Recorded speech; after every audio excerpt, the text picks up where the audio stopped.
Chapter 75. The Right Whale's Head. Contrasted View. Crossing the deck, let us now have a good long look at the right whale's head.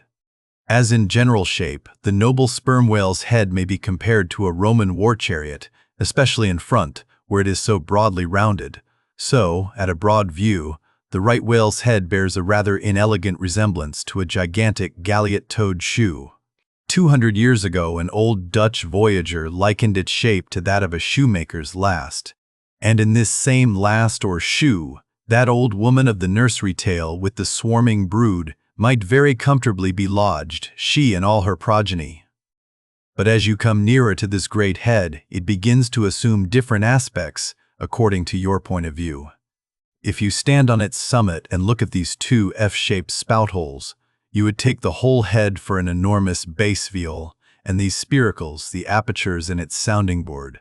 Then, again, if you fix your eye upon this strange, crested, comb-like incrustation on the top of the mass, this green, barnacled thing which the Greenlanders call the crown, and the southern fishers the bonnet of the right whale, fixing your eyes solely on this, you would take the head for the trunk of some huge oak, with a bird's nest in its crotch.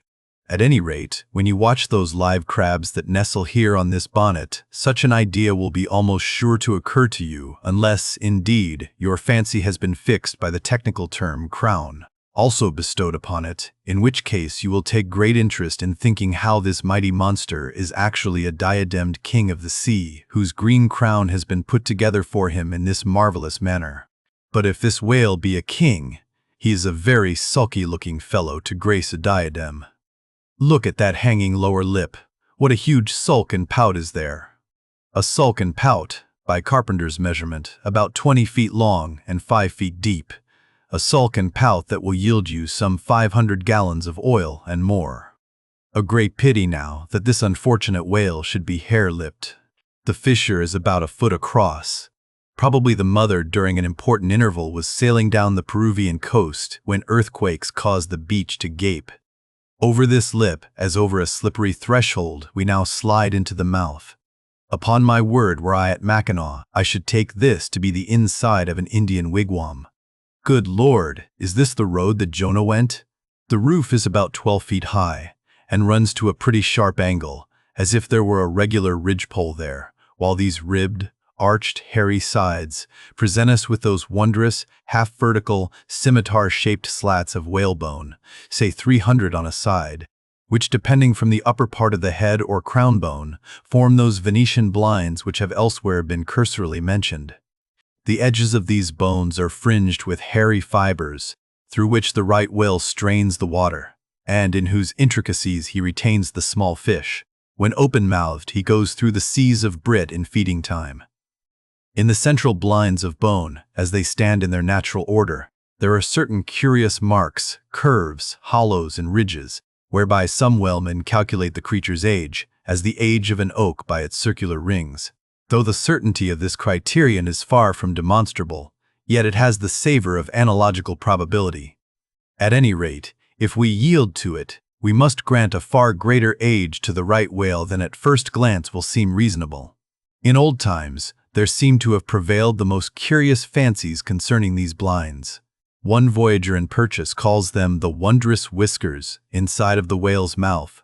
Another, hog's bristles. A third old gentleman in Hakluyt uses the following elegant language. There are about 250 fins growing on each side of his upper chop, which arch over his tongue on each side of his mouth. This reminds us that the right whale really has a sort of whisker, or rather a mustache, consisting of a few scattered white hairs on the upper part of the outer end of the lower jaw. Sometimes these tufts impart a rather brigandish expression to his otherwise solemn countenance. As everyone knows, these same hog's bristles, fins, whiskers, blinds, or whatever you please, furnish to the ladies their busks and other stiffening contrivances. But in this particular, the demand has long been on the decline. It was in Queen Anne's time that the bone was in its glory, the farthingale being then all the fashion. And as those ancient dames moved about gaily, though in the jaws of the whale, as you may say, even so, in a shower, with the like thoughtlessness do we nowadays fly under the same jaws for protection, the umbrella being a tent spread over the same bone. But now forget all about blinds and whiskers for a moment, and, standing in the right whale's mouth, look around you afresh. Seeing all these colonnades of bone so methodically ranged about, would you not think you were inside of the great Harlem organ and gazing upon its 1,000 pipes? For a carpet to the organ we have a rug of the softest turkey, the tongue which is glued, as it were, to the floor of the mouth. It is very fat and tender and apt to tear in pieces in hoisting it on deck. This particular tongue now before us, at a passing glance I should say, it was a 6-barreler, that is, it will yield you about that amount of oil.